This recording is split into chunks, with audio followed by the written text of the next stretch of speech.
Oh, profe.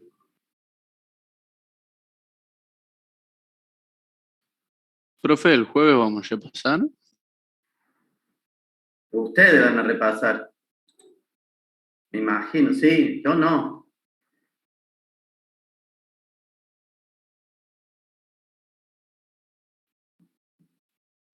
¿Qué quiere decir repasar? No entiendo. Y como sacarnos las dudas si tenemos y cosas así. Sí, porque vamos a tener clase.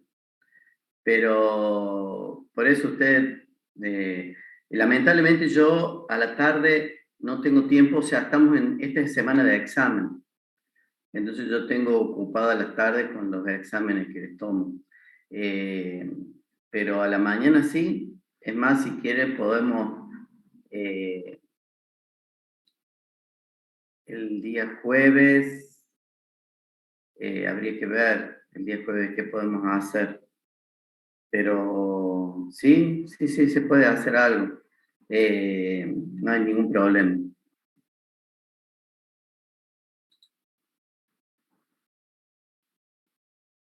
Bueno, si no tienen preguntas del capítulo 3, Profe, disculpe, ¿hasta qué unidad entra? ¿Hasta la 4? la 4 incluida. Ok, O sea, muchas gracias. lo que vamos a ver hoy. Acá en este tema, que es más bien del práctico, pero lo quiero explicar bien. Acá en el ejercicio este sería máximo y mínimos condicionados, ¿no? O sea, sería máximo y mínimos condicionados. Recuerden siempre que hay una función z, una Profe, función f. ¿Sí? por las dudas no estamos viendo nada. Está bien, gracias. De nada, profe.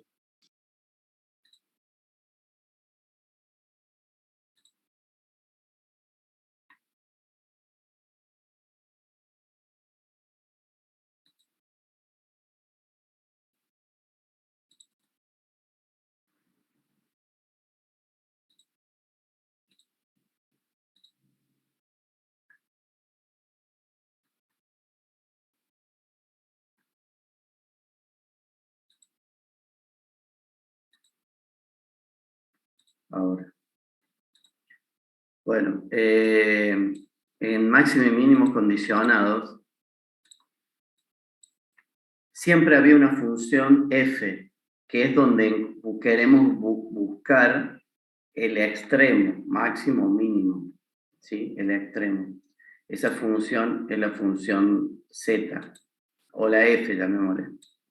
Y luego hay otra función, que es la phi, que relaciona, que establece la condición, que relaciona las dos variables independientes, ¿sí? Que son variables independientes de este. Entonces está el método práctico, que es despejar de acá la variable i y reemplazarla aquí. Y el método de multiplicador de Lagrange. Y bueno, acá está todo el desarrollo, ¿no es cierto?, teórico, pero al final lo que utilizamos es esto.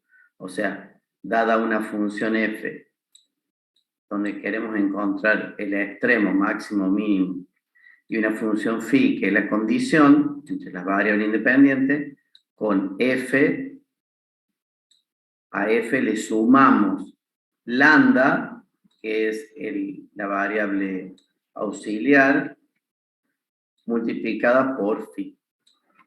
Y eso me da a mí una función que depende de las mismas variables independientes de esta, ¿sí?, más la variable auxiliar lambda. Esa se llama función auxiliar de Lagrange, ¿sí? A partir de allí, a esa función, yo le tengo que buscar los extremos, ¿sí? Entonces el método, a partir de ahí, sigue siendo igual a todos los otros.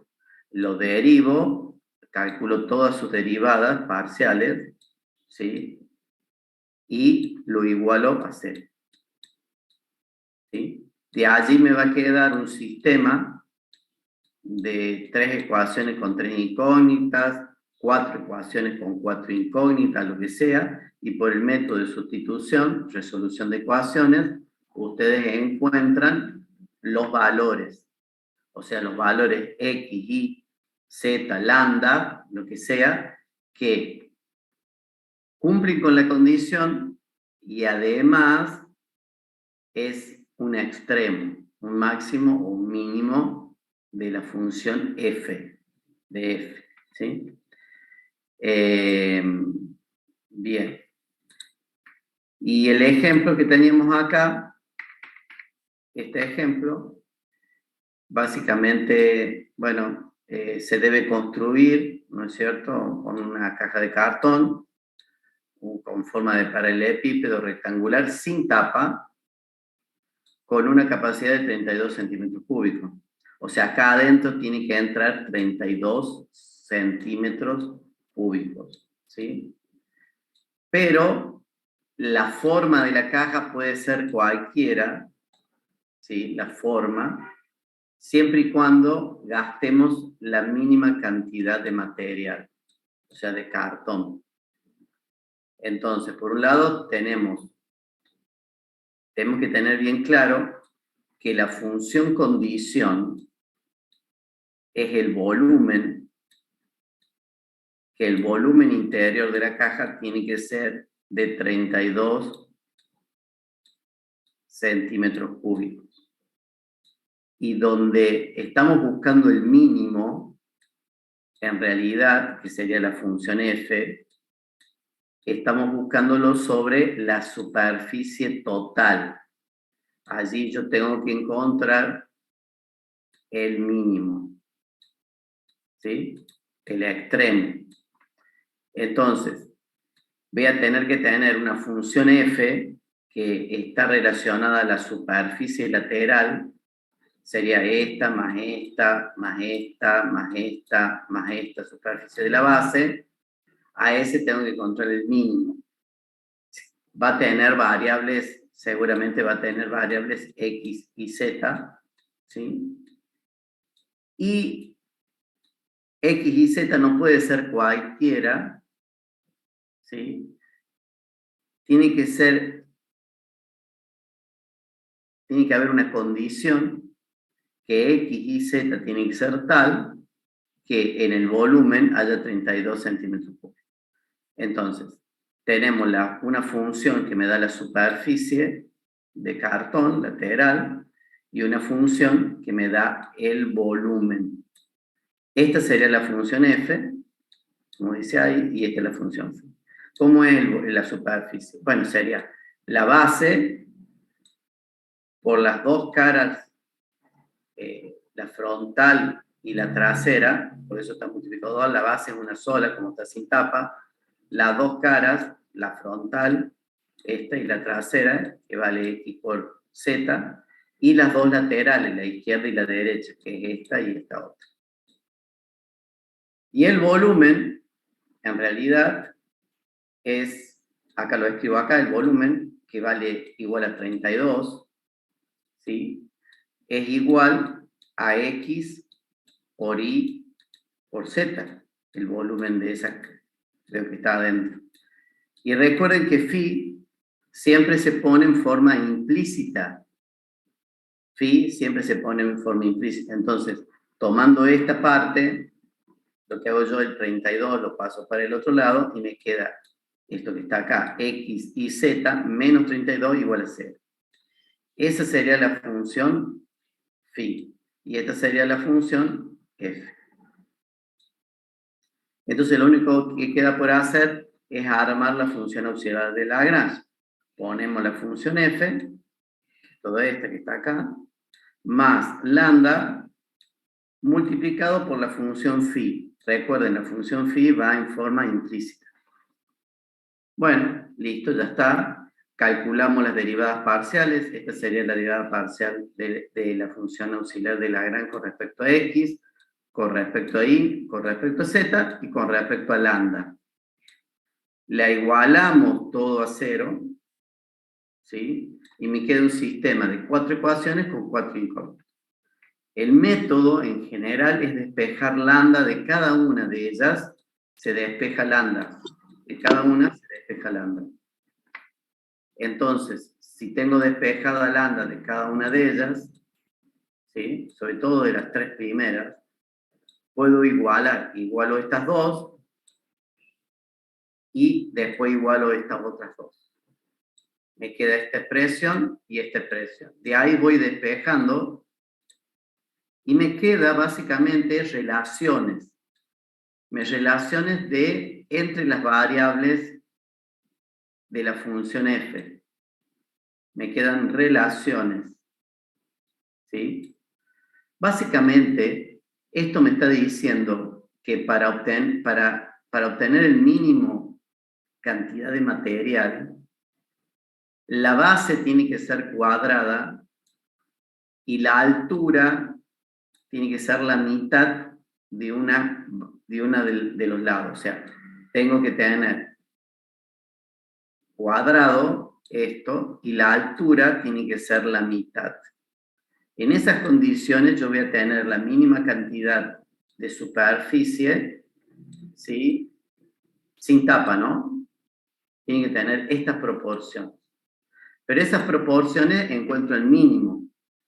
Pero tengo que cumplir que tiene que haber 32 centímetros cúbicos adentro. Entonces, esto lo utilizo para la última expresión, que era esta que estaba acá, que es la que contiene la condición justamente.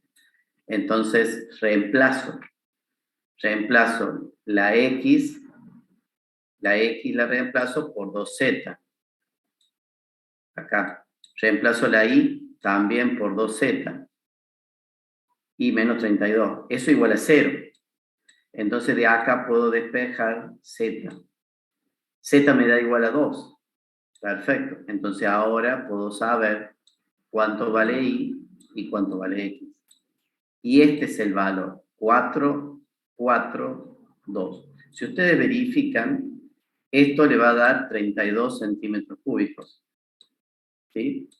Y además, estos valores hacen que la superficie sea mínima. Si ustedes quieren calcular cuánto vale esa superficie, tienen que reemplazar estos valores aquí, en la expresión de F. Era lo mismo que ustedes hacían en la última etapa, el máximo y mínimo relativo, calculaban el valor de Z. Acá S es el mínimo, ¿sí? Ahí, y pueden sacar el valor de la superficie mínima. ¿Sí? Bueno, eso es lo que le quería comentar de este ejercicio, que como que no andábamos con mucho tiempo y teníamos problemas. Bueno, y estos otros ejercicios son sencillos. ¿Sí? Fíjense que este es el enunciado. Y esta ya acá empieza la resolución, ¿no? De acá para acá empieza la resolución. Y ya les está dando las ecuaciones, la matemática. Esta matemática la tienen que encontrar ustedes. Por supuesto, ahí tienen que hacer, lo único que les queda es hacer F, o sea, la función auxiliar de Lagrange, derivarla, igualarla a 0, y resolver el sistema ese de ecuaciones, que va a ser un sistema de 4, porque acá tengo 3 variables, más lambda, o sea, va a ser un sistema de 4 ecuaciones con 4 incógnitas. Bueno, y este otro también. Este es el enunciado, y acá está la resolución. O sea, ya le está dando las ecuaciones, también tienen que armar la función auxiliar de Lagrange, calcular las derivadas parciales, igualar a 0 y resolver el sistema de ecuaciones. ¿Por dónde van en el práctico? Más o menos. Máximo y mínimo. Máximo y mínimo relativos. Relativo. Sí. Sí. ¿Y hoy van a ver condicionados? Me imagino que sí. Bien. Sí, seguro. Bueno, vamos bien entonces. Bueno, eso se trataba de esto que yo quería explicar. Bueno, ahora vamos entonces ya a la unidad 4, que muchas veces no se da. Hay profesores que la pasan por alto ¿sí? No la tienen en cuenta a esa unidad. Pero yo, o mi opinión particular, es que es muy importante porque ustedes, si ustedes se fijan, hasta ahora ustedes han visto el cálculo de derivadas con este tipo de funciones. I igual a f de x, ¿sí? Que es función escalar, y este tipo de funciones z igual a f de xy, que es un tipo de función campo escalar. ¿Está claro? Pero fíjense que ahora ustedes, esto va de vector a escalar. O sea, lo pueden usar, por ejemplo, para hacer la descripción de la temperatura en un cuerpo, cosas así. Pero acá no hay, estas funciones no pueden manejar vectores. No pueden manejar la trayectoria de un objeto en el espacio, ¿sí? No pueden manejar eso, o sea, es limitado, más para ingeniería. Entonces, para ingeniería, este capítulo es fundamental, porque es como si el conocimiento de ustedes se queda a medio camino, ¿sí? O sea, si no se ve este capítulo, no se sabe cómo calcular una derivada de una velocidad o la derivada de un vector posición para obtener la velocidad o obtener la aceleración o la descripción de un campo de fuerza magnético o lo que sea. Entonces es importante esta unidad. Entonces vamos a ver ahora lo que falta. Vamos a ver funciones vectoriales y vamos a ver campos vectoriales, que eran las otras dos que faltaban. ¿Se acuerdan que cuando vimos el capítulo 1 teníamos 4 tipos de funciones? 4 tipos de funciones. Entonces nos falta ver dentro de lo que es funciones vectoriales y campos vectoriales todo el cálculo de derivada. Bueno, eso es lo que vamos a ver ahora. Bien, empezamos con funciones vectoriales. Entonces, acá hace en el capítulo 1 habíamos visto que la función vectorial va de escalar a vector, ¿sí? O sea, en realidad yo tengo varias funciones escalares y entre todas ellas arman lo que es la función vectorial. La variable x es una variable escalar, también se le llama parámetro, por ejemplo, podría ser el tiempo, ¿sí? Y las variables y, las variables dependientes, son varios elementos y forman un vector. Por ejemplo, podría ser el vector posición, por ejemplo, vector velocidad, aceleración, lo que sea, todo en función del tiempo. Entonces, fíjense acá nos dice, nos interesan en especial las funciones vectoriales cuyas imagen, ¿no es cierto?, son vectores de 2 o 3 dimensiones. Se utilizan, por ejemplo, para describir curvas, movimientos de partículas, etc. Si trabajamos en R2, la función vectorial es la siguiente: a cada número real, que sería la variable independiente, se le asigna como imagen un vector de 2 componentes o un par de números reales. Entonces, en forma paramétrica la ecuación queda así: x igual a f de t, y igual a g de t. O sea, son dos funciones escalares de variable escalar y tiene la variable independiente escalar también, pero entre las dos forman este vector que es el vector posición. Entonces, si yo grafico la imagen, me queda así graficado.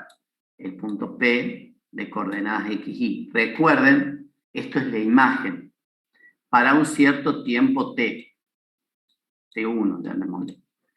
Ahora, en otro tiempo t, a través de la ecuación pongo otro valor t, el parámetro, y me da otra posición diferente en el plano x, y. Y así puedo graficar puntos y después los puedo unir con una curva, ¿sí? Que sería, por ejemplo, la trayectoria de un objeto en función del tiempo. A t se le denomina parámetro, ¿ven? Acá dice, a t se le denomina parámetro. Bien, si estamos en R3, o sea, de R a R3, bueno, perdón, antes. La forma vectorial es esta. R sería el vector posición. Yo generalmente le hago una rayita arriba para indicar que es un vector, ¿sí? Y va desde el origen al punto considerado. Entonces va describiendo, la punta del vector va describiendo la trayectoria del objeto, ¿no? Esta sería la trayectoria del objeto. Bien, ¿qué más? Bueno, si estamos trabajando en R3, también pasa lo mismo. Tenemos el parámetro t y tendremos tres funciones escalares, va de R a R3, y tendríamos un punto en el espacio. Un punto en el espacio. Si tenemos otro valor de tiempo t, tendríamos otro punto en el espacio de otras coordenadas, x y z, y bueno, ya me describiría la trayectoria de un cuerpo haciendo variar el tiempo t. Bueno, la misma expresión también puede ser vectorial. ¿Ven? Tiene tres elementos. Este tenía, ¿ven? F de ti más G de tj. ¿Sí? Este tendría tres elementos. F de ti más G de tj más H de tk. Tres componentes. Bien. Esto también, bueno, es lo mismo, pero en forma vectorial, y sería un vector posición en el espacio. La variable t es la variable independiente, generalmente el tiempo. Bien. Entonces ahora vamos a hacer todo el mismo camino que hicimos antes. Vamos a definir cuál es el dominio, vamos a definir la imagen, vamos a definir el límite, vamos a definir continuidad, vamos a definir derivada, y también vamos a hacer integrales. ¿Sí? Eso lo vamos a hacer más adelante. Pero entonces vamos a ver el dominio de este tipo de funciones. Dada la función vectorial r de t, que tiene tres componentes, f de t, g de t, h de t, su dominio es el conjunto de valores de t para los que la función está definida. Entonces, yo voy a tener tres dominios. Voy a tener un dominio para esta función, un dominio para esta y un dominio para esta. Entonces, el dominio de toda esta función va a ser la intersección de los tres dominios. Por supuesto, el dominio está formado por elementos de t, está claro, de los números reales. Pero el dominio de la función va a ser esto que estoy rayando yo acá, es la intersección de cada uno de estos tres dominios. O sea, tengo que estudiarla como ustedes estudiaban las funciones de una sola variable independiente, tienen que hacer los tres estudios y ver dónde está la intersección de todos ellos. Ese va a ser el dominio de la función vectorial.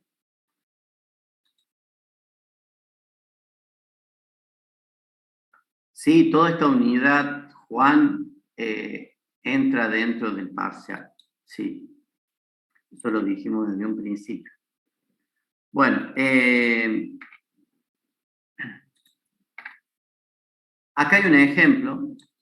Fíjense, es una función vectorial donde dice logaritmo natural de ti raíz cuadrada de 1 menos tj más 3tk.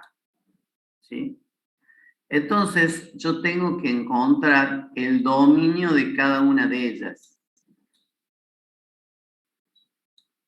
Tengo que encontrar el dominio de cada una de ellas. Por ejemplo, la función f de t, entonces la primera es el logaritmo natural de t, ¿sí? La segunda g de t es raíz cuadrada de 1 menos t, y la otra es 3t. Entonces yo tengo que,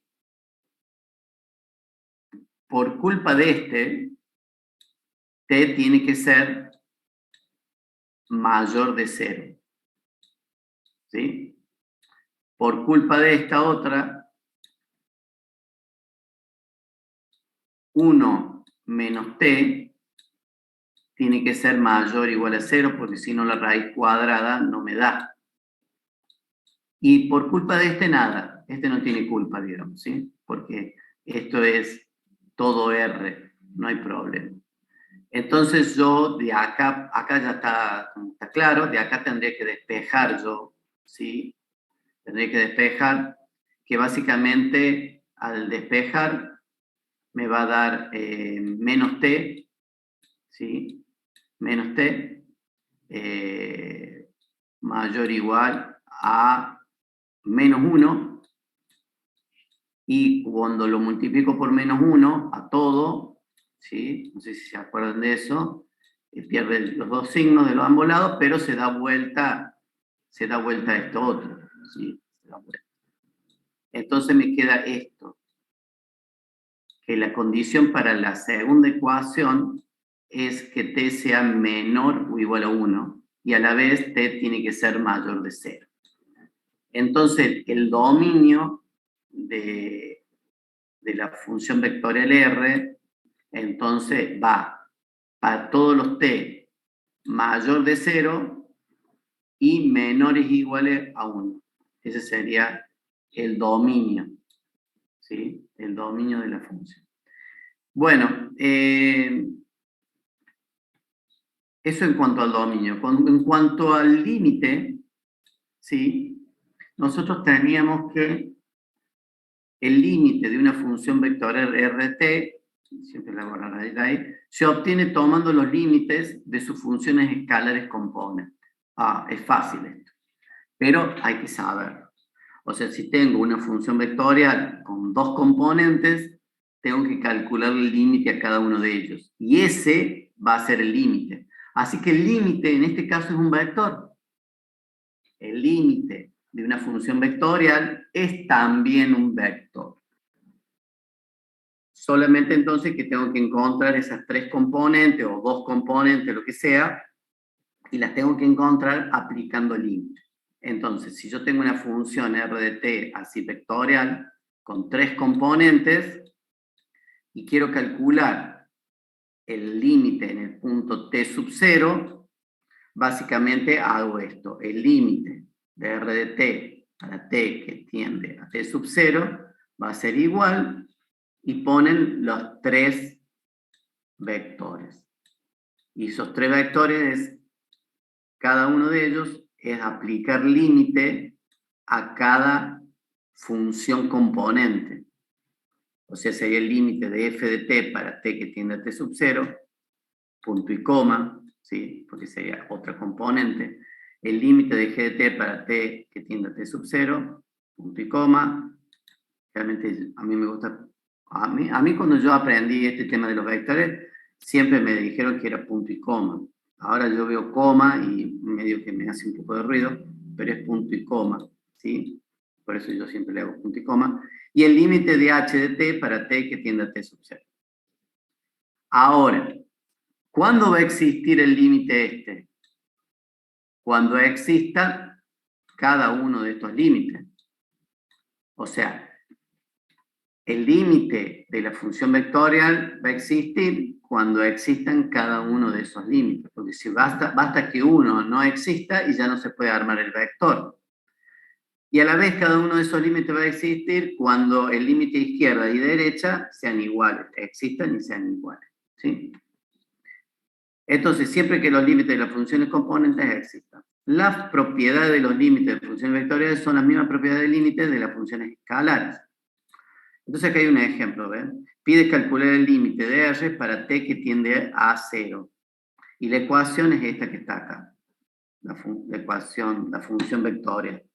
La primer componente es logaritmo natural de e más t, la segunda componente es t cuadrado, y la tercera componente es 2 más t, todo elevado al cuadrado. Entonces tienen que aplicar el límite a cada uno de ellos. De esta forma se va a encontrar el límite de toda la función vectorial para t que tiende a 0.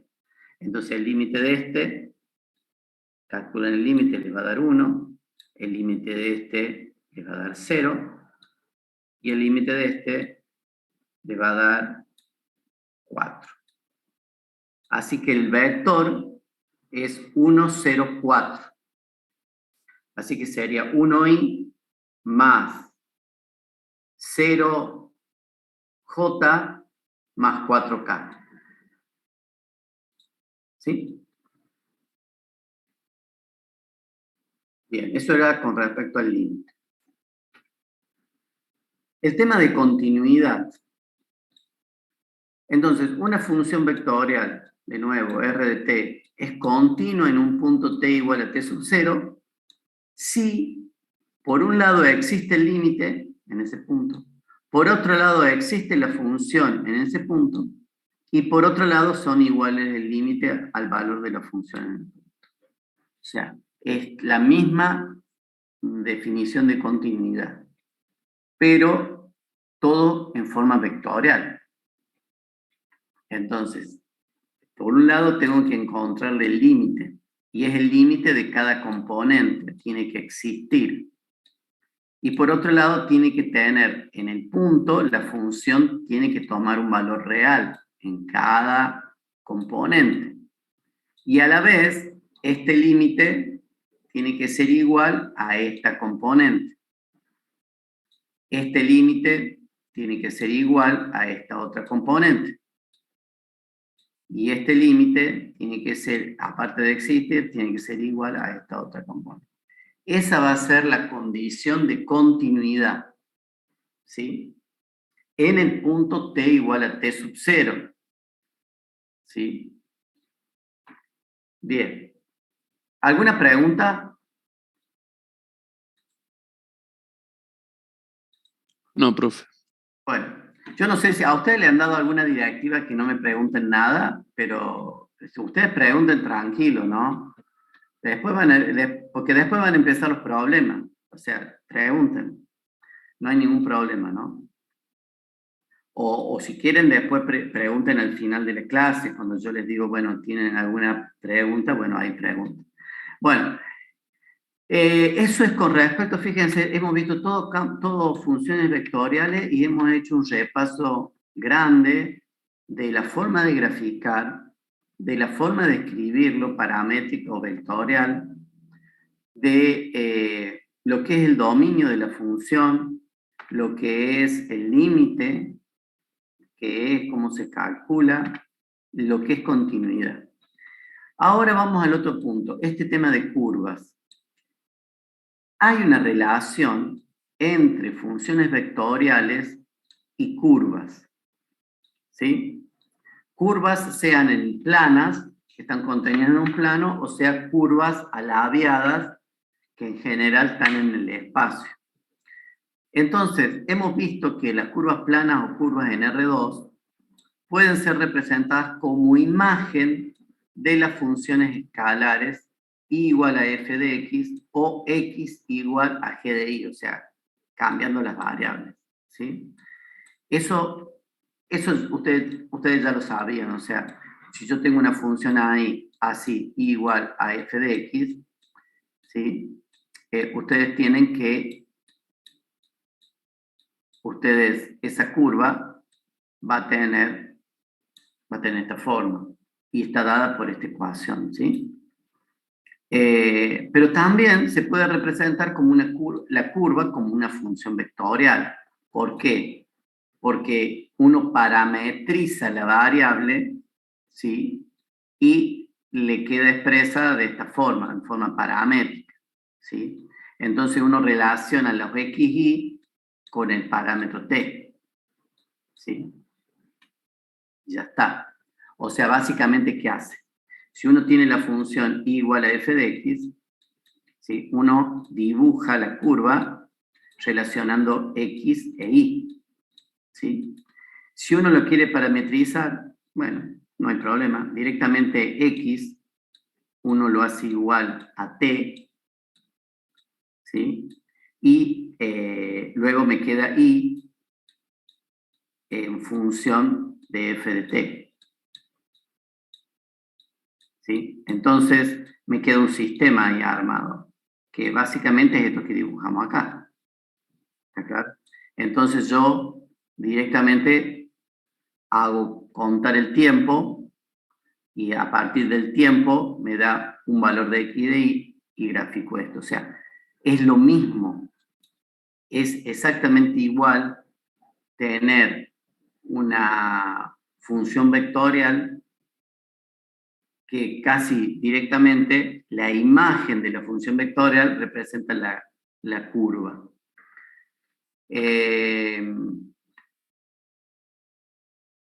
Si las dos funciones f de t y g de t son funciones continuas, en un cierto intervalo t1 y t2, me va a estar dando la trayectoria, ¿sí? Como este. A cada valor de t le corresponde un par de valores xy, es decir, un punto en R2. El conjunto de todos los pares de valores de xy define una curva L en el plano. Entonces acá, por ejemplo, tenemos una curva definida como una función vectorial, ¿ven? Esta es una función vectorial, ahí está, tiene dos componentes de ese vector, t y t cuadrado más 2. O sea, sería ti más t cuadrado más 2j. Esto, que está en forma vectorial, yo lo puedo parametrizar. ¿Cómo lo puedo parametrizar? Directamente digo que esta componente es x. Y por lo tanto me queda x igual a t. Y esta componente es la y. Entonces me queda y igual a t cuadrado más 2. Entonces esta es en forma paramétrica y esta es en forma vectorial. Ahora, ¿cómo grafico esto? No hay ningún problema. La imagen de esta va a ser una parábola. ¿Sí? Porque lo que tengo que hacer yo es reemplazar acá las x. Ven que x igual a t. Entonces reemplazo acá y me queda y igual a x al cuadrado más 2. Y esa es la ecuación de una parábola, ¿sí? Tiene una raíz, ¿sí? Va a tener, hacen igual a 0 acá y le va a tener una raíz determinada de orden de multiplicidad 2 y va a pasar por el origen, digamos, la ordenada del origen va a ser 2. Y esta va a ser la imagen de la función vectorial, ¿sí? Que es una curva plana. De la misma forma podemos tener curvas alabeadas, ya en R3. ¿Sí? Entonces de nuevo tenemos la función vectorial, que tiene tres componentes, f de t, g de t y h de t, y hacemos todo lo mismo. ¿Sí? Hacemos igual, la parametrizamos. Bien. Por ejemplo, acá hay un ejemplo, estoy yendo rápido porque esto me parece que ya lo han visto en álgebra. Supongamos que tenemos una función vectorial de este tipo, tres componentes, t más 5, la otra componente es 3t más 1, y la otra componente 2t más 3. Si lo parametrizo, me queda x, que sería la primera componente, x igual a t más 5, y igual a 3t más 1, y z igual a 2t más 3. Entonces, lo que tengo que hacer ahora es graficar eso. Para graficar eso, lo que puedo hacer es básicamente despejar t de cada uno de ellos. Despejo t de cada uno de ellos y lo igualo. Despejo t de cada uno de ellos y lo igualo entre sí. Y me queda esto que es la ecuación de una recta en el espacio. Es la ecuación de una recta en el espacio. De esta forma yo puedo, hay una relación de nuevo entre una función vectorial en R3 que va de R a R3, es una curva en el espacio. Bueno, y acá viene la parte importante. Acá viene la parte importante, que es la parte de derivadas. ¿Sí? De derivadas. Vamos a hacer un recreo de 10 minutos hasta las 9. A las 9 volvemos a arrancar para ver este tema de derivadas. Perfecto, profe. Perfecto, profe. Bueno, a las 9. Como es una función vectorial, la variable independiente es un escalar. Por lo tanto, la derivada no es una derivada parcial, es una derivada definida y tiene una letra D. ¿Sí? Ojo con la nomenclatura. También la puedo expresar como R' de t. Y básicamente va a ser igual al límite de delta t, que tiende a 0, de delta R, que sería el incremento de la variable dependiente dividido el incremento de la variable independiente. Esto se llama, esto que estoy marcando acá, se llama cociente incremental. ¿Sí? Bueno, ahí está escrito más sencillamente. El límite de delta t que tiende a 0 de delta R sobre delta t. Por supuesto, si existe este límite, va a existir la derivada.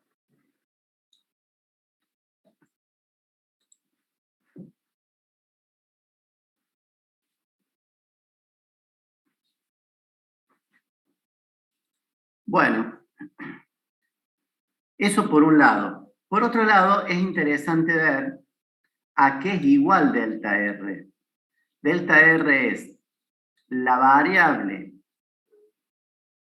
dependiente valuada en la variable independiente incrementada, delta t, es t más delta t, menos la variable, digamos, dependiente valuada en el punto original, o sea, en el punto t.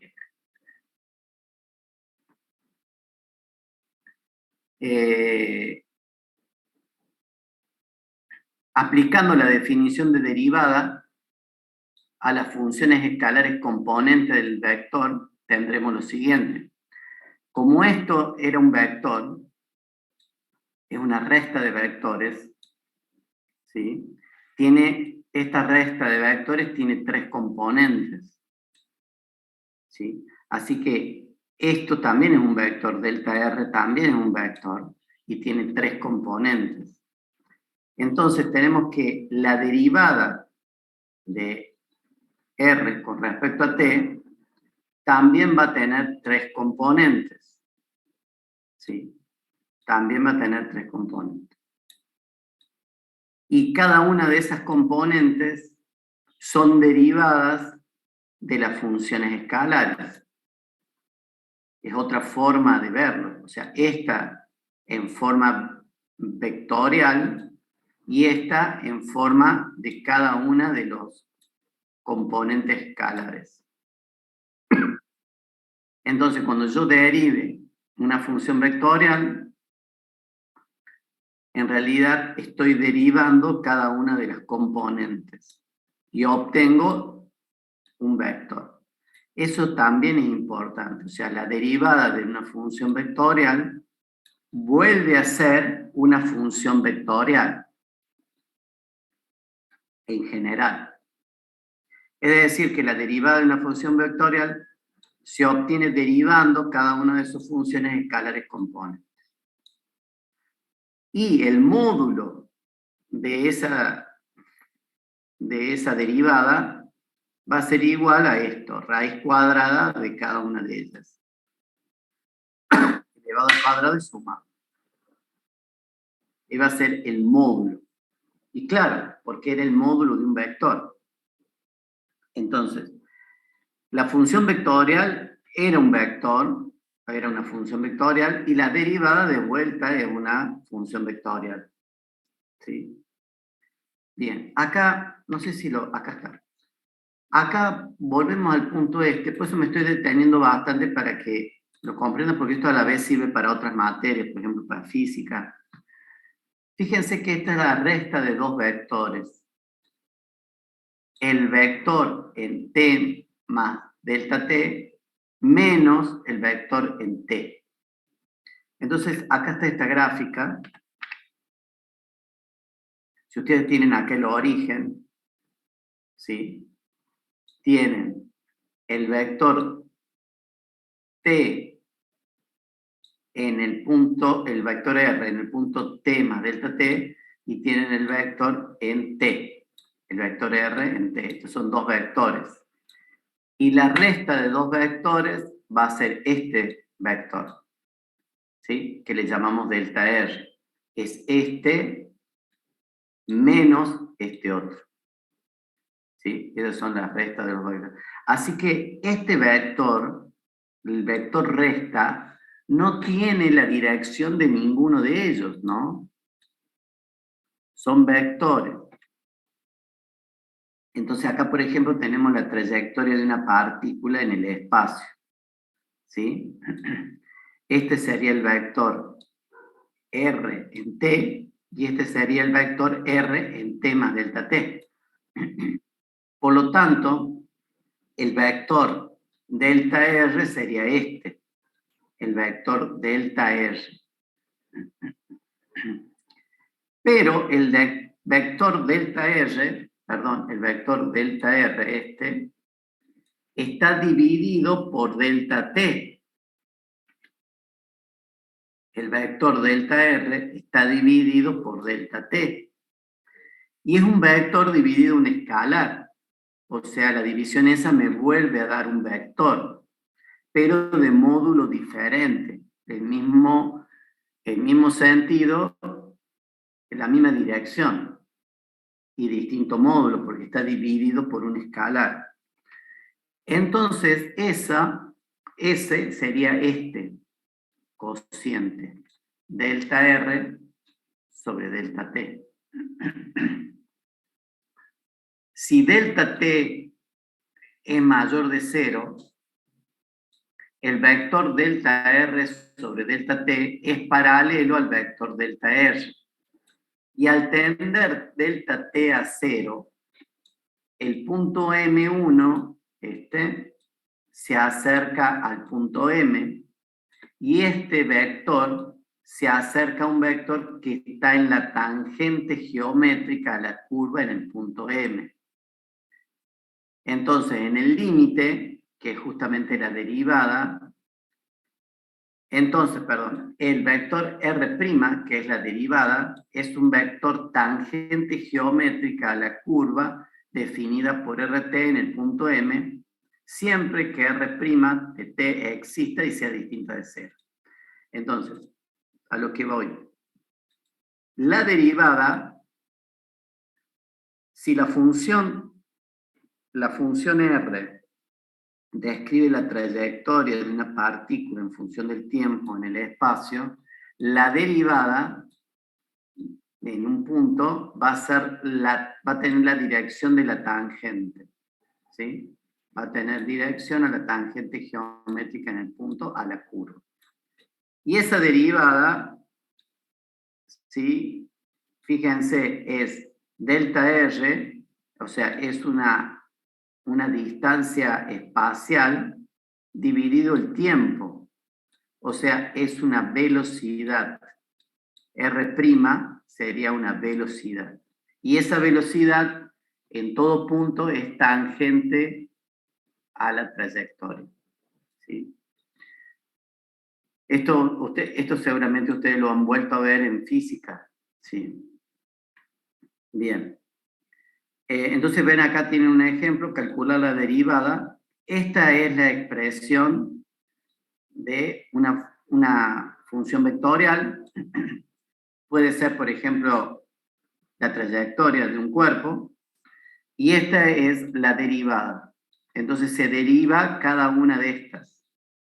Se deriva esta con respecto a t, me queda 2t, y sería la componente.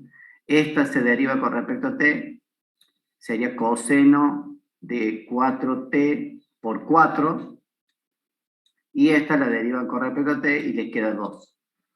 Así que esta sería la derivada, y tiene también 3 componentes, o sea, es un vector de nuevo.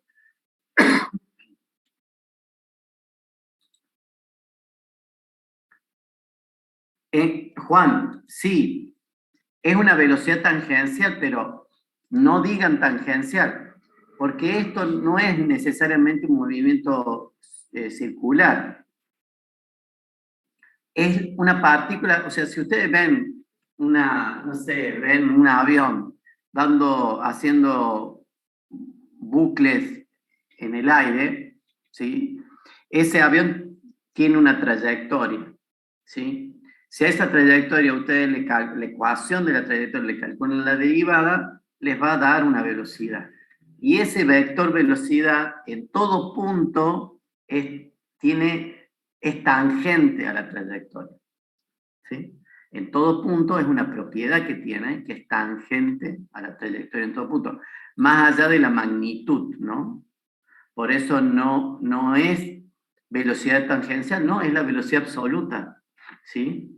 No es ni tangencial ni no tangencial, es la velocidad del cuerpo, que es una característica vectorial, tiene la propiedad que, dada la trayectoria, esa velocidad vectorial siempre va a ser tangente en cualquier punto a la curva trayectoria.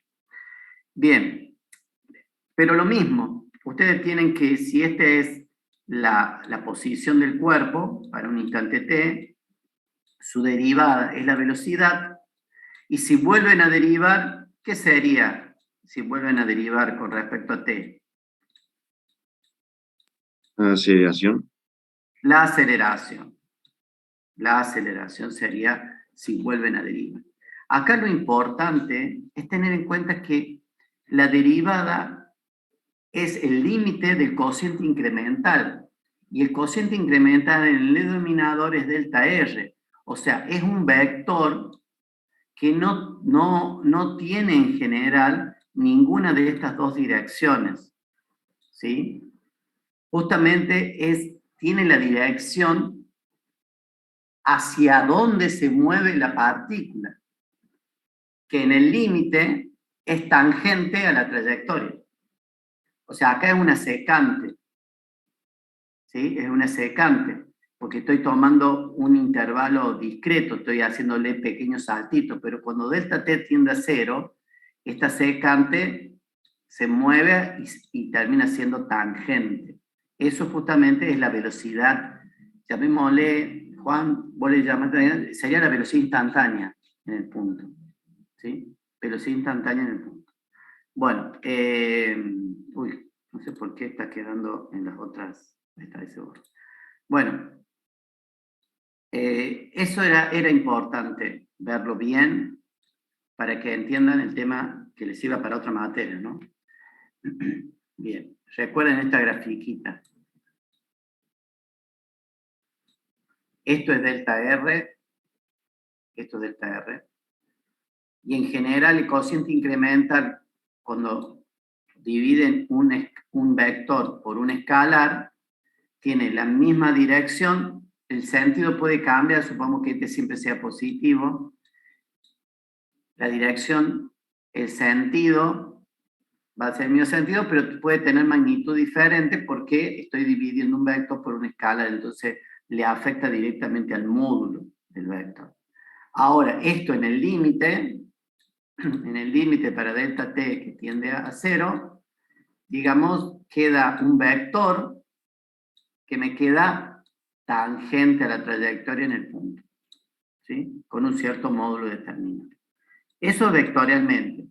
Si uno lo procesa escalarmente, bueno, tiene que tomar cada componente y derivarlo, ¿sí? Como si fuera una función escalar. Y le queda 3 componentes también.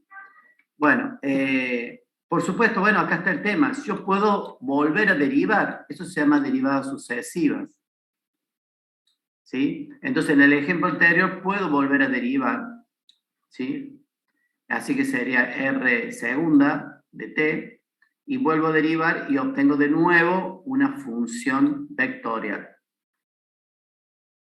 ¿sí? Entonces, bueno, acá justamente dice que B es el vector velocidad y la nueva derivada es el vector aceleración. Bueno, acá habla de integral, o sea, cómo calcular las integrales. Lo vamos a ver porque es muy sencillo. La integral de una función vectorial se obtiene integrando cada una de las funciones escalares componentes. O sea, la derivada se obtenía derivando cada componente y la integral integrando cada componente. Si estas son integrables, entonces la función vectorial también es integral.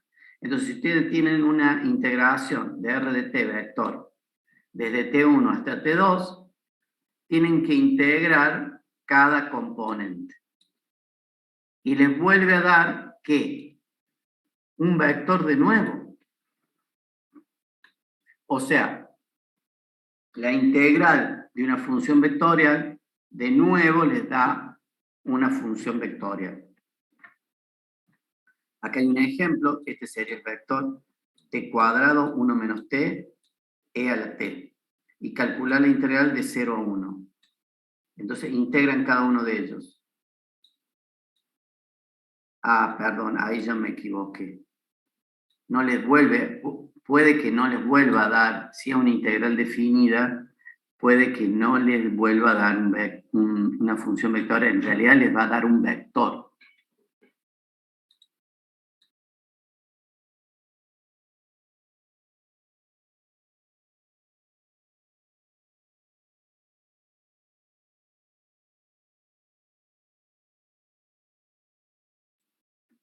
En general les va a dar un vector porque no va a quedar una función de cada una de estas. Cuando ustedes integren esto, que va a ser una integral definida porque tiene los límites ya marcados, aplican barro, ¿sí? Y entonces les va a dar, así como está acá, 1/3, 1/2, y e a la menos 1. E menos 1. Entonces les da un vector, ¿sí? Cuando ustedes hacen la integración. Bien. No les da una función, les da un vector. Esto sería todo lo que vemos con respecto a las funciones vectoriales. Así que les pido por favor que lo tengan en cuenta. En esta materia, por ahí no se lo piden mucho, pero esto les va a ayudar mucho con otras materias. ¿Sí? Física, no sé si alguna otra materia de electrónica sobre todo, ¿no? Tienen una materia siguiente que es que ven todas las ecuaciones de Maxwell, los que estudian electrónica. Disculpe, profe. ¿Cómo? Disculpe, digo, ¿puede ser física electrónica? Sí, esa física electrónica.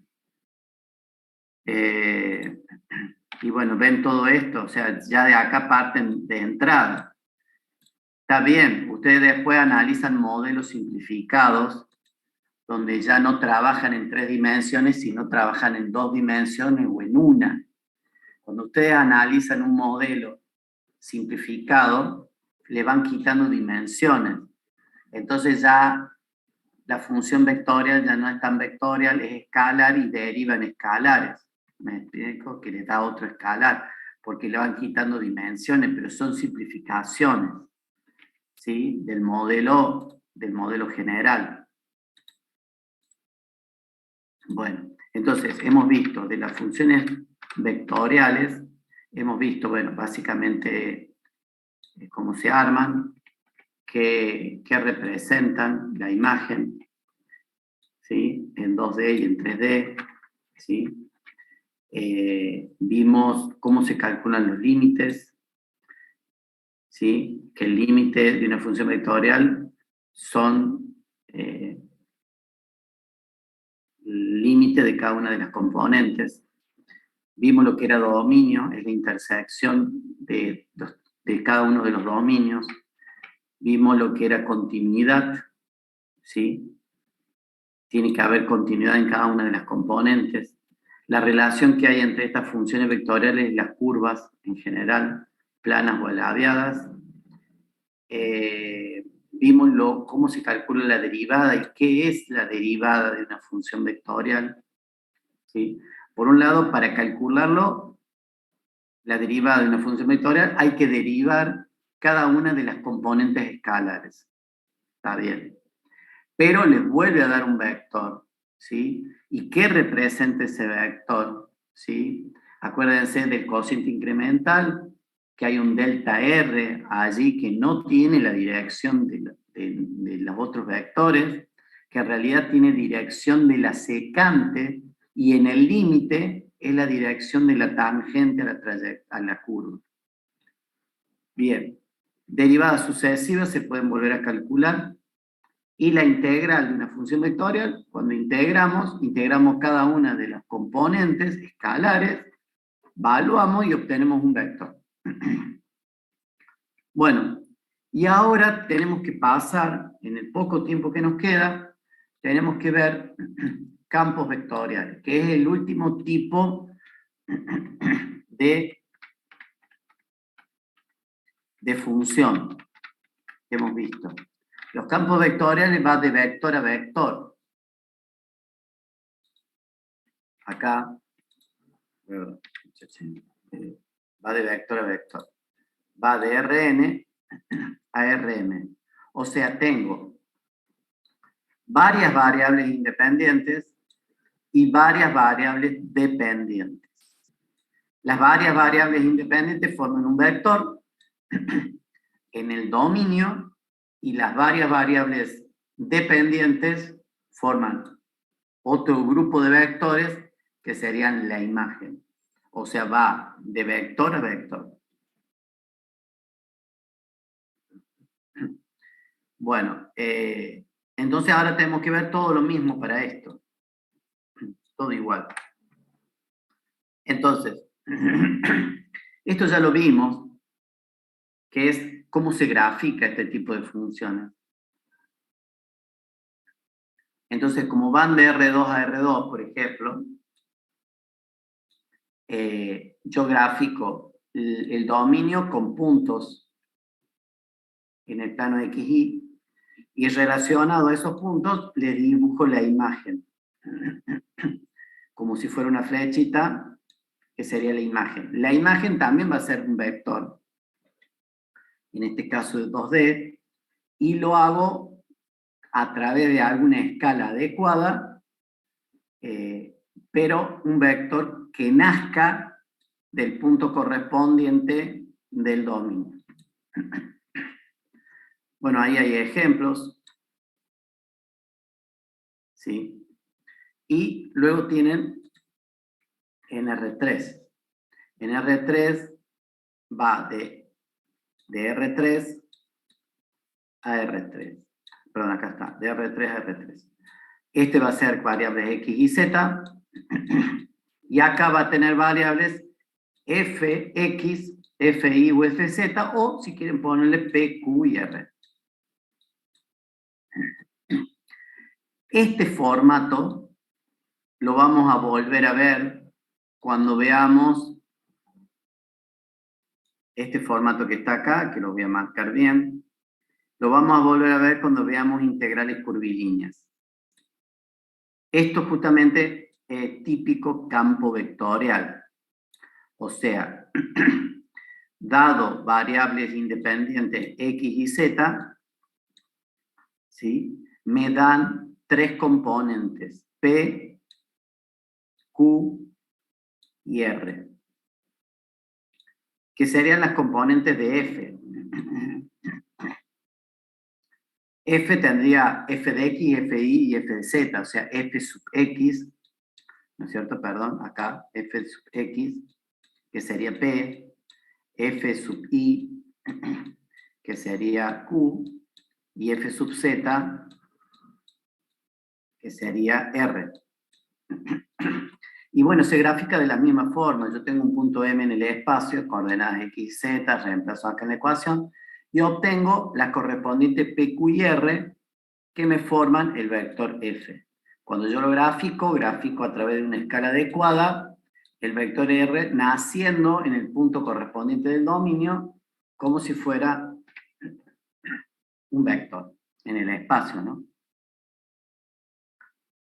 Bueno, eso sería la base.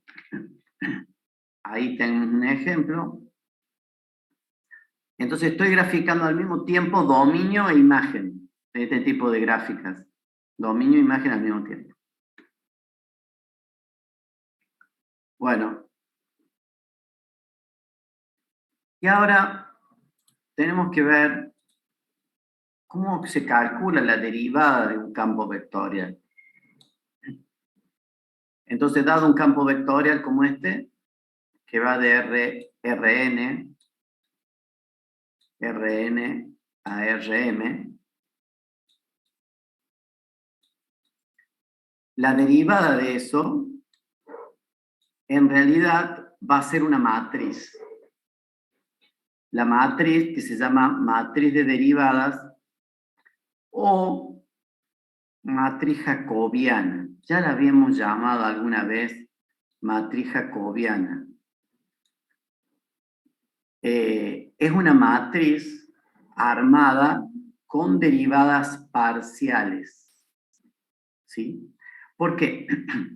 Porque de esta ecuación que está acá, que estoy marcando, yo puedo calcular la derivada de...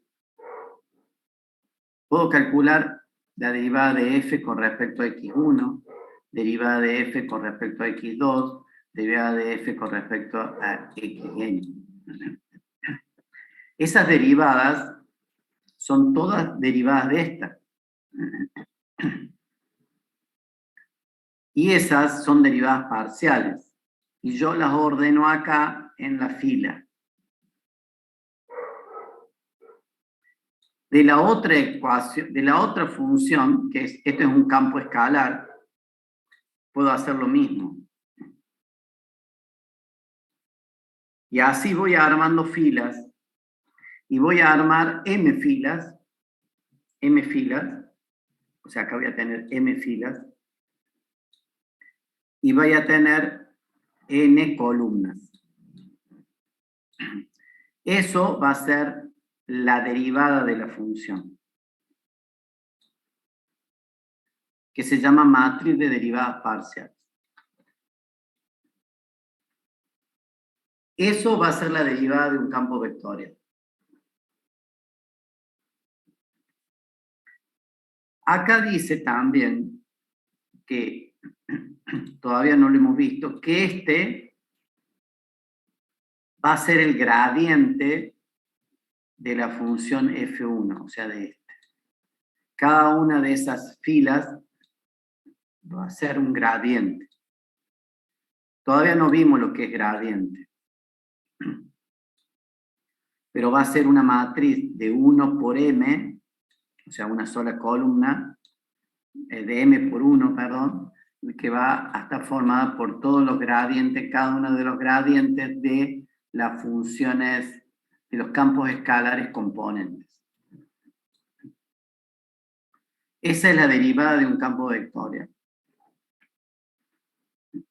O matriz jacobiana. Profe, ¿y hacemos algo en el práctico de todo esto o no? Ojalá que sí. No sé. Ojalá que sí. Pero no sé porque muchas veces no hay tanto tiempo. Hay profesores que por ahí priorizan otros temas. O sea, priorizan los primeros temas, se detienen más en los primeros temas y estos temas como que ya no hay tiempo. De todas formas, acá hay muchos ejemplos, ¿no? Yo en el examen teórico, en el parcial, hay preguntas sobre estas unidades, ¿no? Hay preguntas y hay ejercicio de aplicación. Por ejemplo, veamos, nos dan este campo vectorial. Primero mírenlo bien y vean qué dimensiones tiene el campo vectorial. Por un lado, ustedes tienen la variable X, tienen la variable Y nada más. Así que el dominio está en R2. Y después ustedes tienen dos componentes acá, P y Q. Así que va de R2 a R2. ¿Está claro? Entonces, ustedes van a tener que, acá van a tener, esta sería la función P y esta sería la función Q. Acuérdense que P depende de X y de Y, en este caso. Y Q también depende de X y de Y.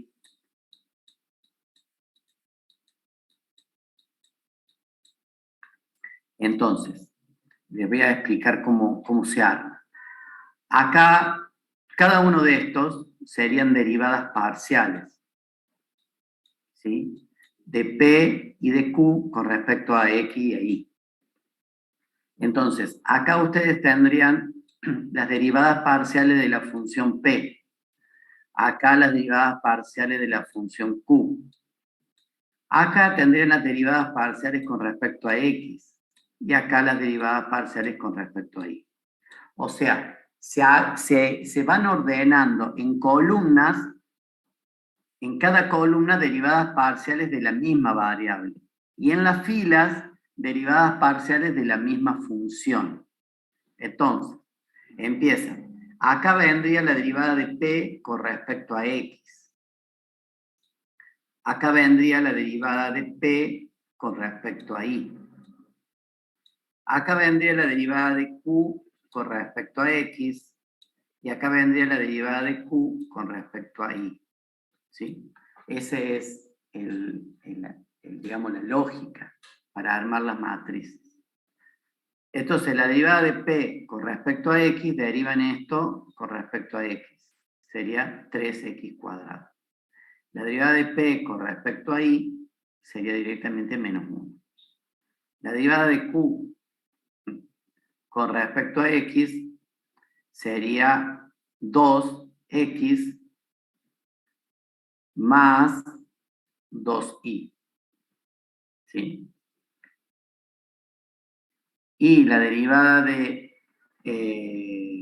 acá...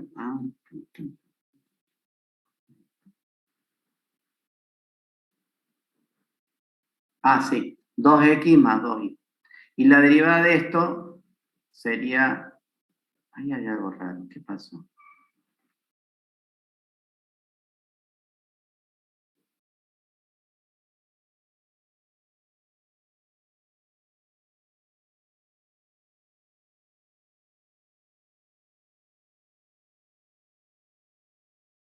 Sí, está bien. Y la derivada de esto sería 2X más 2Y.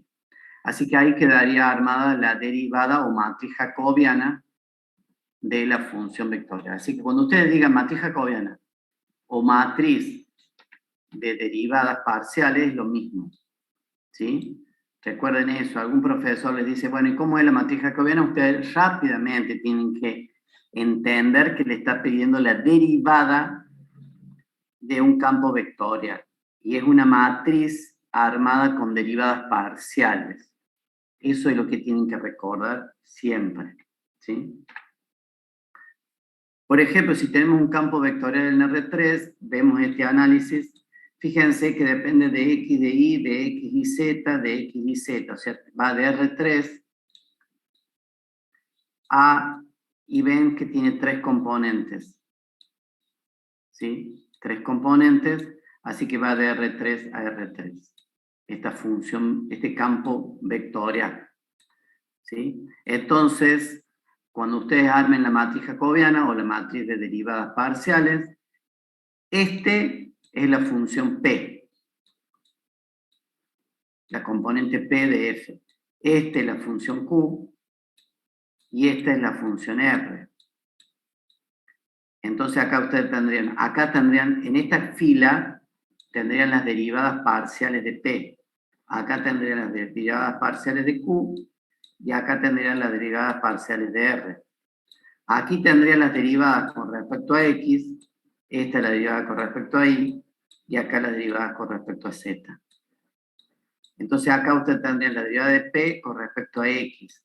Si P era con respecto a X, tienen la derivada de P con respecto a X. Está mal eso.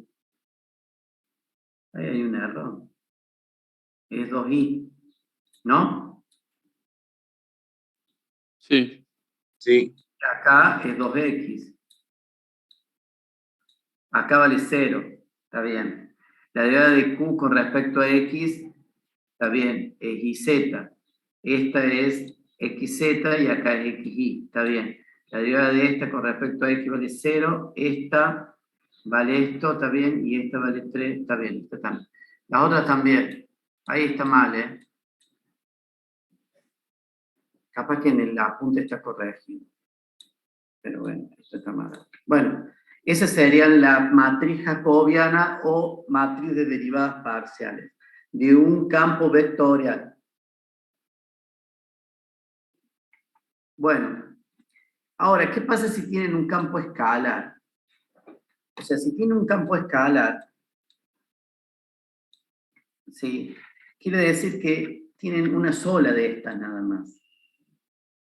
Si tienen una sola de estas, su matriz jacobiana es una matriz de una sola fila. Eso básicamente es lo que le está diciendo. O sea, lo mismo le podemos llamar matriz jacobiana, porque es la matriz de una sola fila. ¿Sí? Entonces, básicamente es esta. Y son cada una de las derivadas parciales. La fila está armada por cada una de las derivadas parciales. Esa sería matriz jacobiana de un campo escalar. Ahora, también podrían hacer la matriz jacobiana de la función vectorial. ¿Qué sería la función vectorial? Sería una función, fíjense que me fui a campo vectorial, sería una función que solamente tenga una variable independiente.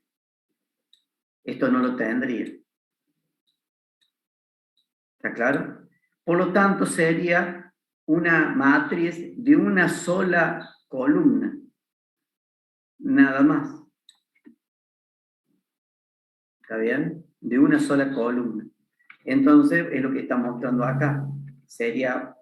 Esta sería la función vectorial y sería una matriz de una sola columna. ¿Está claro? Sí, profe. Bien. ¿Qué pasa si fuera una función escalar? Vamos al caso más sencillo, que es la primera. ¿Qué pasa si tengo una función escalar? Por un lado tengo una sola variable independiente. Y por otro lado tengo una sola variable dependiente, o sea, tengo solo este elemento. ¿Cómo sería la matriz jacobiana de una función escalar? Una de uno por una. Exacto. Sería una matricita de 1 por 1 nada más. Entonces, esa derivada de la función esa va a ser una matricita nada más, un elemento nada más, una matriz de un elemento que va a ser la derivada de y con respecto a x. Y ya ahí ustedes tienen armado todo el esquema. Ya tienen armado todo el esquema de todas las derivadas que alguna vez ustedes van a poder calcular o van a intentar calcular. ¿Sí? O sea, sabiendo esto para un campo vectorial, entendiendo esto y esto para un campo vectorial, ¿sí? Si ustedes, en vez de trabajar con un campo vectorial, trabajan con solamente un campo escalar, ¿sí? Nada más, esta parte no existe, tendrían que esta matriz tendría una sola fila. ¿Sí? Si trabajan solamente con una función,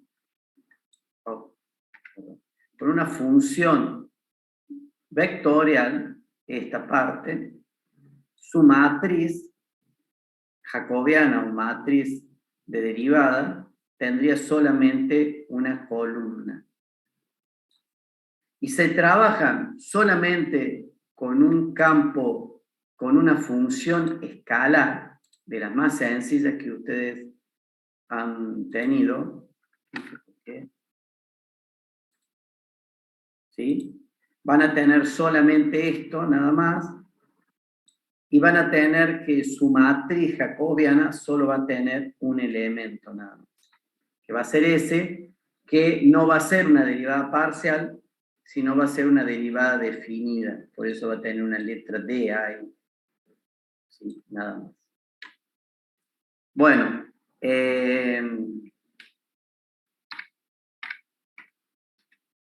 ahí se terminó esta unidad. Se terminó completamente la unidad 4. Claro, es una matriz de una... Sí, Juan, es la matriz, o Tiffany, es una matriz de una sola fila y una sola columna. O sea, nosotros también podemos hablar de matrices de 2x2 o de 1x1. O de 3x1 o de 1x3. ¿Sí? O sea, en general, luego la matemática es una sola. ¿Sí? O sea, la va agrupando. Nosotros por ahí hablamos de caso 1, 2 y 3, pero en realidad, y en realidad no son matrices, ¿no? En realidad no son matrices de 2 dimensiones, son matrices de multidimensionales, ¿me entiendes? Son tensores, o sea, son matrices de 3x3x3.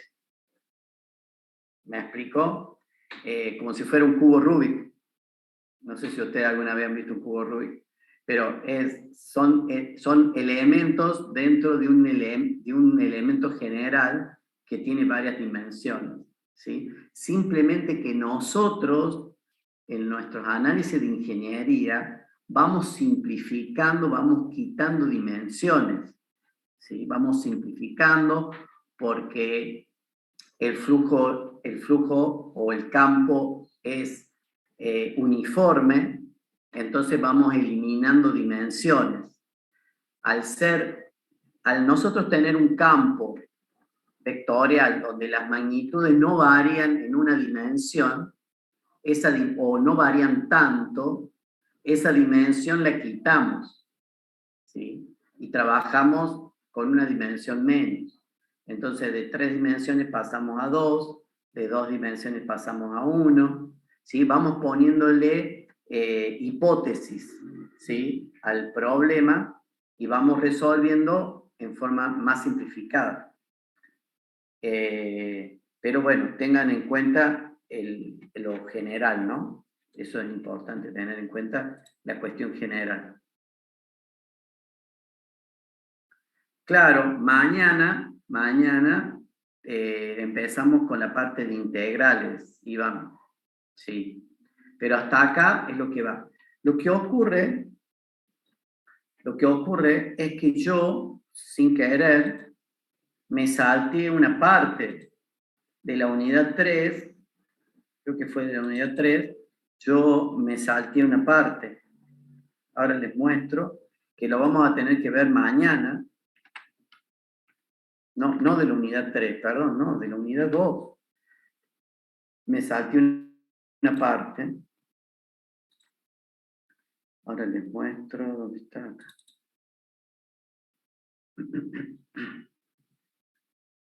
Acá yo me salté una parte que nadie me dijo, ustedes no me han avisado y seguro que de práctico ya lo vieron. Es sencillo, pero que es importante que me lo salté sin querer.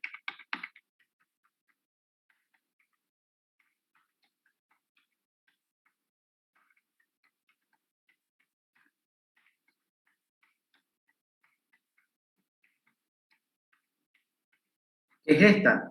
Esta parte, esta me la salté, que es derivada direccional. Derivada No estamos direccional. viendo, profe. ¿Cómo? No estamos viendo. Ah, perdón. Cierto, tengo que compartir.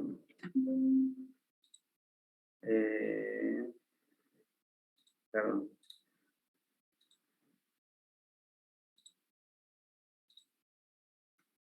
Ahí creo que lo están compartiendo. Bueno. Nosotros no, yo me salté sin querer, o sea, me di una clase a la otra, me olvidé de hablar de que veamos derivada direccional, ¿sí? Y de interpretación geométrica de derivada direccional, que algo habíamos hablado, pero que falta verlo, y de gradiente. Gradiente. Esto falta, y las propiedades del gradiente, falta que veamos esto, ¿sí? Eso es lo que falta que veamos. Esos dos temas. Y eso lo vamos a ver mañana. Pero entran en el parcial, ¿no? Es parte de la unidad 2. Así que mañana tenemos que ver esto antes de empezar con integrales. ¿Sí? Bueno. ¿Tienen alguna pregunta, algo que quieran ver?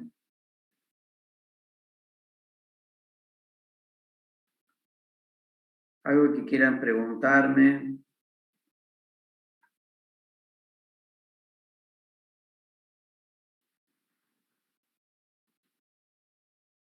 Lo que pueden hacer, Iván, es me envían un correo. No lo veo muy seguido, no es que todos los días estoy viéndolo, pero me pueden enviar un correo y en todo caso háganme preguntas en la clase. ¿Ven? Por ejemplo, ahora nos quedan 10 minutitos y me pueden hacer alguna pregunta al final de la clase, ¿sí? Si yo puedo, me puedo quedar un rato más después de las 10 y solucionar el problema. El tema es que esta semana yo no tengo disponible a la tarde, porque tengo exámenes en la facultad, exámenes finales, y tengo los horarios puestos allí, en la tarde. Así que es el único problema que hay esta semana, pero ya la semana que viene ya no va a haber problema. Así que bueno, no sé si tienen alguna consulta que hacerme. Si ustedes quieren ir viendo para mañana derivada direccional y gradiente, no hay ningún problema. Este es un tema que me faltó, que nos faltó verlo. Y después empezaríamos ya con todo lo que es integrales, que sería la unidad 5. La unidad 5, mi intención es ir rápido con la unidad 5, porque ustedes ya saben eso, o sea, si han tenido alguna práctica sobre integrales, ahora les muestro. Esta sería la unidad 5. Y yo les tengo que cargar este material en el Google Drive, ¿sí? ¿Ustedes están pudiendo acceder al Drive? Sí, profe. Bueno, ahí le estoy cargando también las clases grabadas. Esta es la unidad 5, es todo lo que tiene que ver con integrales múltiples. Integrales de 2 dimensiones, e integrales dobles e integrales triples, con el cambio de variables. Con todo lo que es el cambio de Profe, variables. disculpe. Sí. Ese parcial, el segundo, iría a mediados de febrero, había dicho usted. El segundo parcial, nosotros lo vamos a tener en principio el 22 de febrero. El segundo parcial, el 22 de febrero. El recuperatorio de cualquier parcial, el 23 de febrero. Y los coloquios, para los que puedan acceder al coloquio, que van a ser pocos, el 24 y 25 de febrero, y ahí tenemos que terminar, porque si no, yo tengo que entregar las actas ese mismo 25 al mediodía. Perfecto, profe, muchas gracias. Eso es lo que más o menos tengo planificado, más o menos. Lo cierto es que este viernes tienen el parcial de las 4 primeras unidades.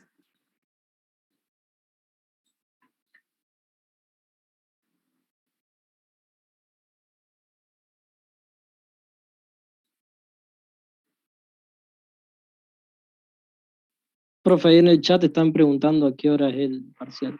A la misma hora que tenemos clase con usted. No, a las 8, claro. Yo ahí les voy a dar el acceso, va a ser en la UB, ¿no?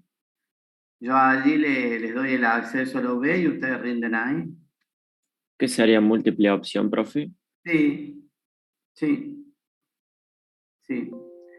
El tema de la múltiple opción es cierto, cualquiera puede ir a hacerlo por ustedes, ¿no? Eso es seguro.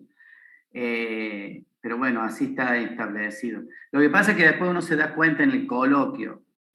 Y el coloquio, por más que tengan aprobado los 2 parciales, si en el coloquio no andan bien, no les doy la aprobación directa, quedan con promoción práctica nada más, ¿sí? Así que tengan en cuenta eso, no se confíen de que con los parciales está listo. Está bien, son 2 parciales prácticos, 2 parciales teóricos, pero después en el coloquio se ve, y lo hacemos junto con el profesor Adolfo, estamos los dos, y hacemos preguntas así salteadas a los alumnos, y hay alumnos que no ponen ni las manos. O sea, les pregunto qué es una derivada parcial, no pueden explicarme qué es una derivada parcial. Les pregunto cuál es por ejemplo, la derivada de una función vectorial, y no, pero ni siquiera me pueden decir qué es. Empiezan a dar vuelta y no te dicen. Entonces, o de una ecuación diferencial, o sea, preguntas muy, como le haría un compañero de ustedes a ustedes, ¿sí? Le hacen, che, ¿qué están viendo en análisis matemático 2? No, estamos viendo ecuaciones diferenciales primero. ¿Y qué son? No sé, o sea, no saben. Entonces, eso se nota que alguien por ustedes hizo los exámenes en la UB, o que sabían las preguntas de memoria, o que accedieron a las preguntas de alguna forma y ya las tienen.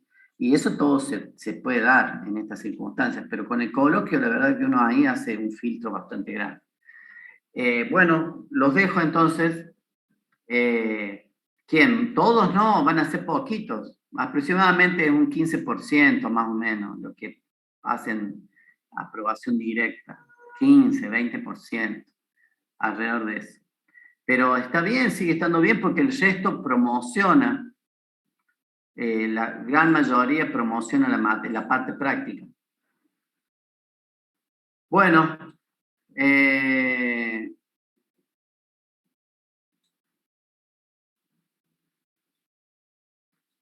bueno, nos vemos mañana entonces. Mañana vamos a largar con derivada direccional y gradiente.